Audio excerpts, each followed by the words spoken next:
At this time, I'm choosing to remember those in isolation and particularly those who are ill and to try and stand in solidarity with them. I'm also trying to deepen a habit, which is the habit of practicing the presence of God.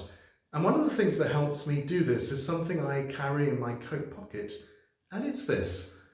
It's a hazelnut. And this hazelnut comes from the shrine of Mother Julian in Norwich, and it reminds me of her story.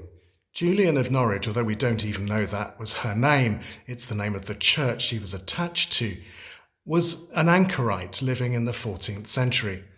She lived in a room built onto the side of the church with one window facing the altar and the other high up through which people could communicate with her and seek her wisdom.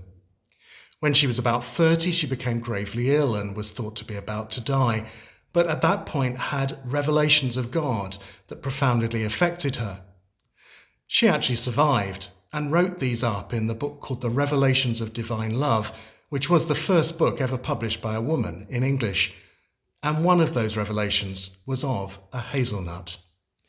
I'm going to read to you an extract from that vision.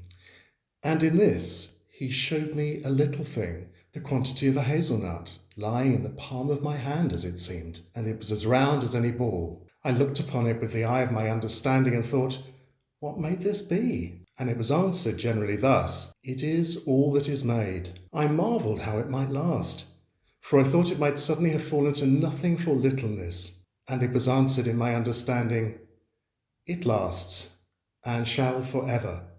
For God loves it, and so have all things their beginning, by the love of God. And so my prayer for all of us at this time is that we are aware of God's love which nothing can overcome, and know that God holds us, our families and friends and communities, and our world in the palm of his hand.